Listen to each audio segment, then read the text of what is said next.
Thank you, Eric, for the kind introduction. President Sullivan, esteemed faculty and staff, families and friends, and most importantly, the architects of what will be the class of 2018. Thank you to my parents, Howie and Diane, my wife Meg, and a handful of friends in attendance. Thank you to my 2-year-old son Waylon, who's sitting at home streaming this live on all 6 of his Apple devices. You think millennials are bad. We limit his screen time.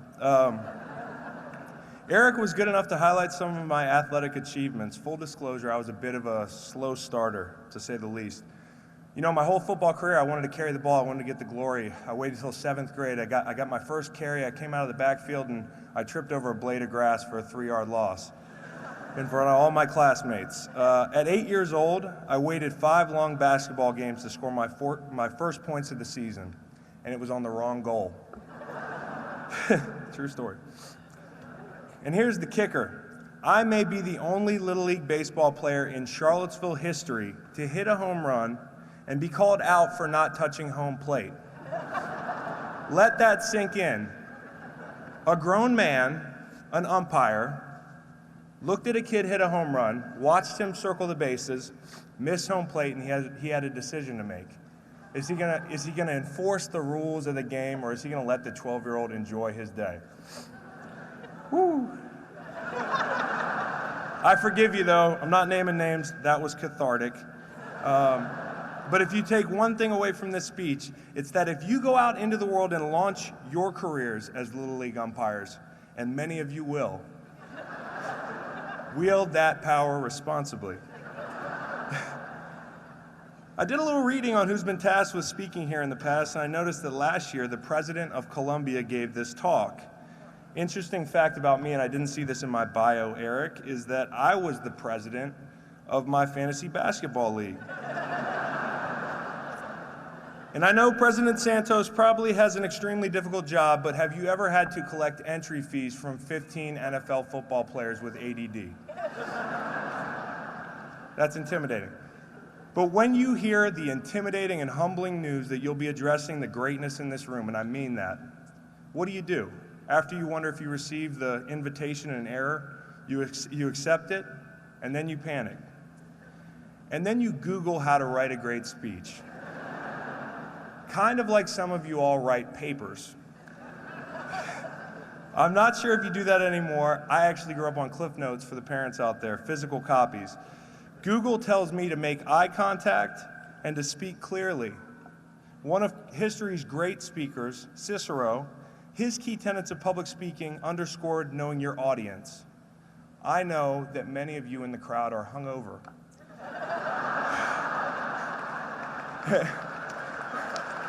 You are. How do I get the biggest applause there?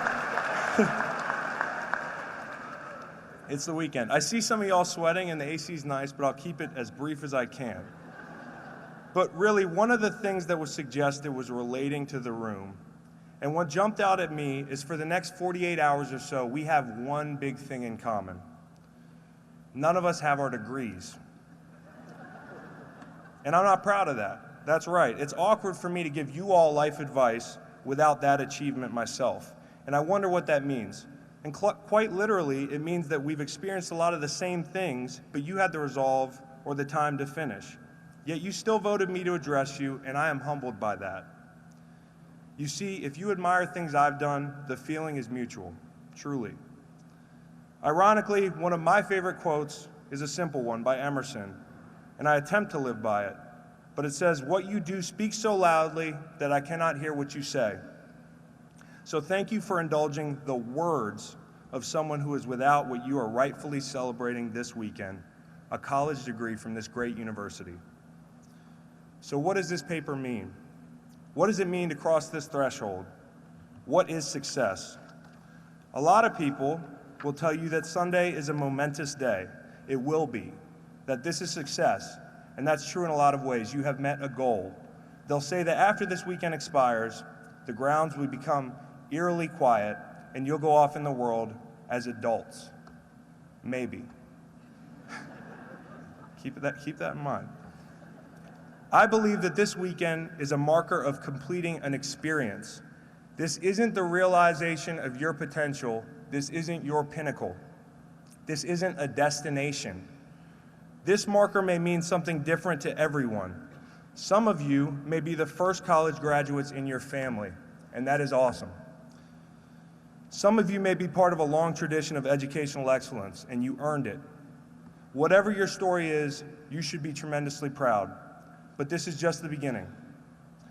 A lot of people from out of town are perplexed at our terminology marking progress towards ending this experience. First years, second years, and so on. There's something to it though. Jefferson believed that learning continues far beyond your formal education. He's right. You're not seniors closing in on a destination. You never know. Maybe the next Georgia O'Keeffe, Rita Dove, Edgar Allan Poe, Emily Couric are sitting right here in these seats. If you get a chance, be Malcolm Brogdon. That works too, but you gotta have a jump shot. And if you look at this weekend as a destination or a crowning achievement, it becomes less likely that you'll be one of those forces in the world. Years from now, you may not retain all the subject matter. You absolutely will not remember this speech, I'm sure of that. And you will, however, remember quite clearly your experiences and how this place made you feel. I believe the most important feeling that I experienced here is failure. Last night I reviewed the tape, like in football. I took to YouTube to hear what President Santos had to say last year. I was both encouraged and mortified to hear that one of his biggest themes was failures. I felt good knowing that we share that sentiment, but I assure you, there is no violation of the honor code going on here. This is my speech.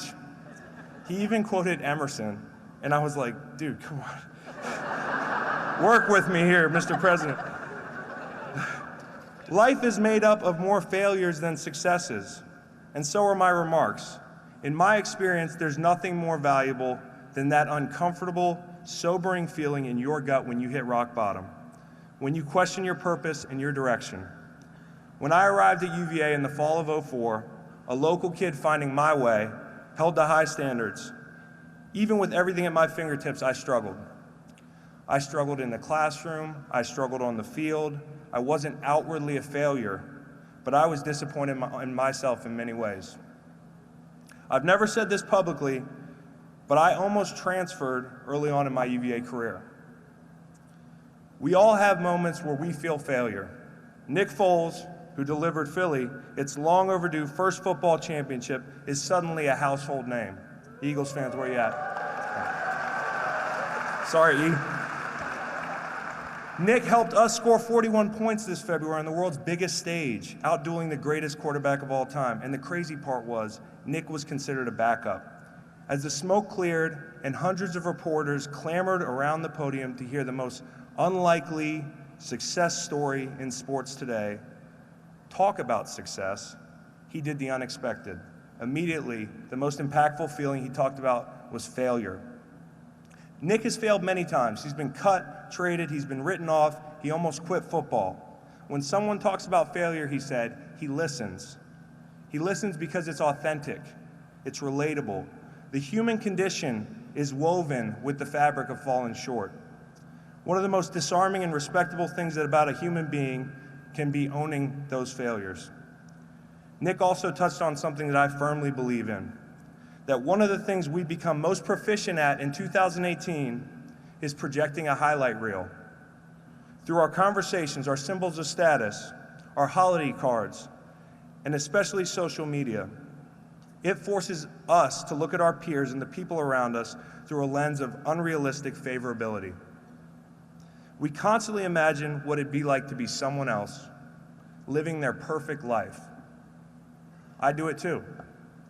You realize that ultimately, it's the perception of reality around us, not just the photographs we share, that are being filtered.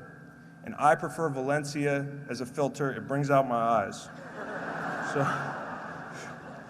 you guys know what I'm talking about. I'm afraid to fail all the time, but what you learn at UVA is that failure is an opportunity. Anything worthwhile I've ever done, I was afraid. This is where the feelings of fear and failure so naturally intertwine. I feared not fitting in a community of brilliant minds. when the biggest thing I bring to the table is playing a violent game. I was scared to talk to you today. You're terrifying people. Maybe it's comforting to know that the successful adult that you allow to address you is afraid. I'm also currently afraid of what my future holds as I prepare to transition into my next career, whatever that is, in a year or two. Everyone fears change, but with luck, you'll learn that oftentimes, fear breeds your most fulfilling accomplishments. In 2014, that life's work that I referred to was in jeopardy.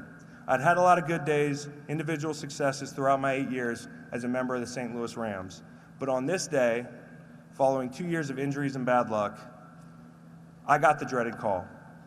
I was about to be informed that I was going to face the thing that every football player dreads, and that's getting fired. Now, getting fired absolutely sucks, but when you get fired on ESPN, it's a whole nother ballgame. I went from team captain to unemployed in a year. I wondered if my career was a failure. I faced what could be my last career decision. I got a number of calls from teams that had turnkey opportunities for me, but they were low-ceiling choices. I'd get paid well and look successful, but I wasn't sold. A few days later, I was strolling through an aisle in Harris Teeter, grabbing a six-pack of beer to go home and reflect on the intersection at which I stood. My phone rang. Hi, Chris, Bill Belichick. I can't imitate him, and I won't. Thank God I got cell service in that beer aisle. He made no guarantees. New England wasn't a perfect football fit. I'd have to carve out a role. Should I make the safer, lower-risk bet and sign with another team? No, I took a gamble, and a year later, I was a world champion. But before I was a champion,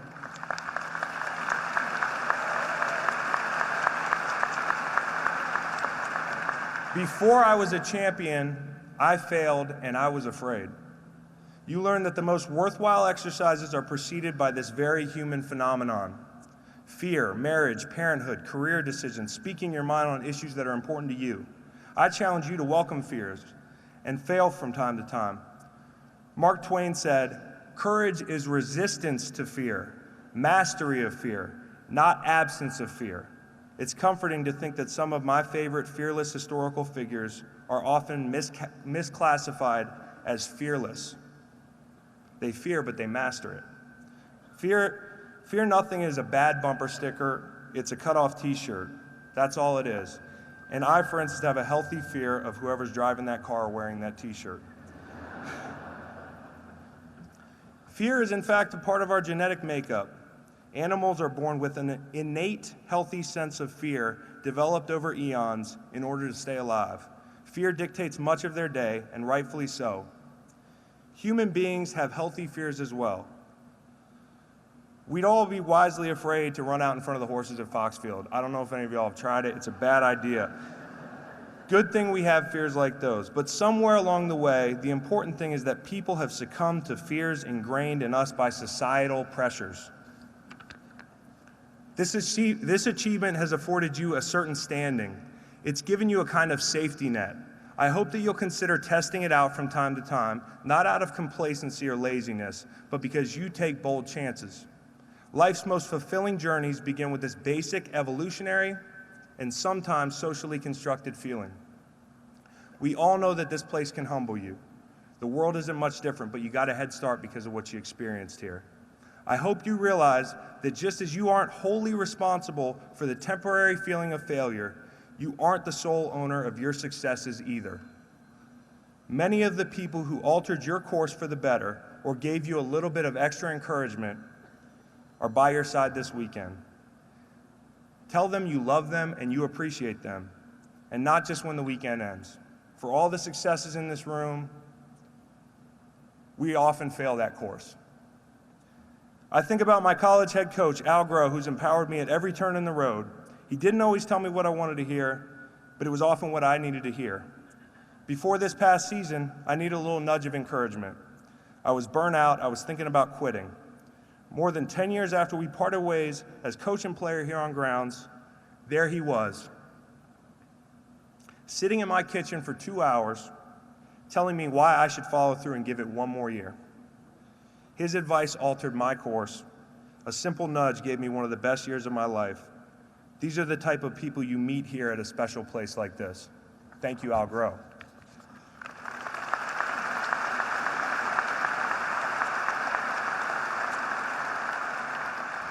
Eric talked about our Pledge 10 stuff, our educational equity campaign. A lot of people praised it. But even when things are going well, you second guess yourself. You wonder if you're making a difference.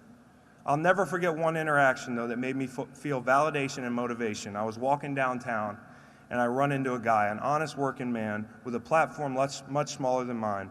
He thanked me for what I did, and I said, listen, it's my pleasure. But one thing he told me absolutely blew me away. He told me that he had followed suit by donating a month of his hard-earned salary to charity. And in the end, I may have inspired him, but he turned right around and encouraged me. And Pledge 10 was a success, but interactions like that made it fulfilling and made me want to do more. Years ago, in the prime of my career, from the outside looking in, I was living the dream. Pro athlete, making money to play a game, but I felt largely empty. I wanted to be more complete, more balanced, and while many people dream of playing in the NFL, I was jealous of people that travel the world finding fulfillment. I daydreamed about having the freedom to wander. So as Eric mentioned, I went to Tanzania, I climbed Mount Kilimanjaro for fun, selfishly. I came for a personal challenge, but I left with fulfillment in the form of service, and our Water Boys initiative was born. That mountain that drew me in selfishly has become our magnet for people trying to help others. Every year, we bring retired players and wounded armed service veterans to the top of that mountain to raise money for clean water. And it's one of the single most fulfilling teams I've ever been on, each year. This university encouraged me to be a complete human being, not just what I do for a living, and there's a difference. Just this week, as I struggled putting the finishing touches on my remarks, my wife, Meg, crossed a million things off our to-do list. She's buzzing around the house, I'm sitting there hunched over my laptop all nervous. But she gave me just the encouragement that I needed to get by. She smiled and said, "You've been working very hard on your speech." And I said, "Thank you." And then she said, "This expletive better be good." Thank you, Meg. I'm proud to say that I found true love here at UVA, and we all need love and encouragement on good and bad days. And then there's going to be days where it really doesn't fall under either category. We live in a society that's so binary. It's either a win or a loss. Most days of our lives fall somewhere in the middle. Over the years, I've heard people repeatedly tell people, approach every day like it's your last. In football, the cliche is play every play like it's your last. But the problem is no one knows what that directive feels like until it's too late. I prefer the idea of approaching every day like it's your first. As vividly as I remember any day I spent on grounds, I remember my first, sitting in my parents' kitchen the night before, logging into my UVA email for the first time. It was magical. I felt like I'd just opened a portal into a new dimension of uncharted territory and endless possibility. I could do anything that day, and I was willing to do it. On days like these, we make a lot of promises to ourselves, but they fade quickly, and you know exactly what I'm talking about when you start something and then you get into the dog days. Take a mental picture of those days, and when you need to, remind yourself of that willingness to do whatever it takes. Remind yourself how you approached that day with childlike enthusiasm. Speaking of acting your age, in about 48 hours, a lot of people will tell you that you're a grown-up, an adult. In the dictionary at least, which is a great book, I read it from time to time, adult is defined as a person who is fully grown or developed. And that has to be one of the most dangerous definitions or concepts in the dictionary, or outside the dictionary for that matter. What a complacent, stagnant, dangerous world it would be if everyone ceased evolving, pushing their inner limits and changing for the better. If people stopped relentlessly asking why, and more importantly, why not, just like kids do. I'm proud to say that I'm not an adult by that definition, and I never will be. For that reason, I have a very unorthodox wish for you. I hope that you never reach your destination. Now follow me on this. As individuals, we're not much different than this very university. Just as you should never feel comfortable arriving at a destination, neither should this great institution. Over the past 2 centuries, this place has evolved because of people like you. It is a living organism made up of individuals who have asked why and why not and risen to various challenges. The world is no different. It wasn't until the 50s that an African-American student had to file a lawsuit in order to join this academic experience. Women weren't admitted here until the 70s. Even now, our great nation, we sometimes struggle to live up to our ideals. We have people that'll justify telling who can love who and can't, but they'll sit there and do mental gymnastics to defend hate. Whether it's this esteemed university or America, if you love something, look at it critically and improve it. Tend to it. That's school pride, and that's patriotism.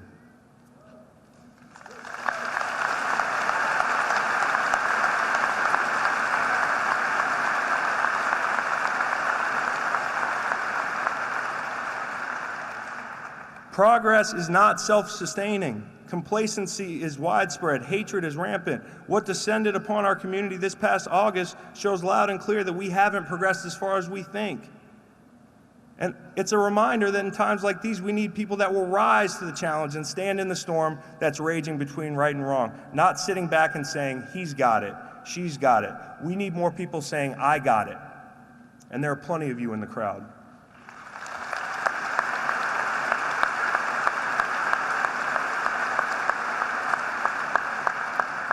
In football, we call that inaction, waiting for someone else to make a play. Don't do it. Accept the challenge here and in the communities that you will soon call home. Dr. King said, in the end, we will remember not the words of our enemies, but the silence of our friends. This world we live in, for all its beauty, is a work in progress, and it needs your action. So there are no finished products, no destinations, no such thing as adulthood, but there are markers of accomplishment, success, and ultimately experience. I wish you at least a handful of momentous validations throughout your life. Just don't forget to chase fulfillment with those accomplishments.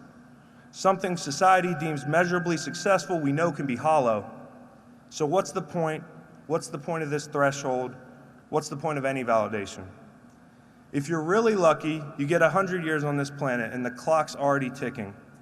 How do you live a successful life? I really don't know because I'm not done learning, but I believe from being around people that Rohan referenced, which are called servant leaders, I believe that life is a success.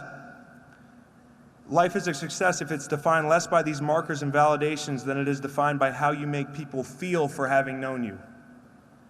I've been lucky to meet people that made me feel. I think they're successful.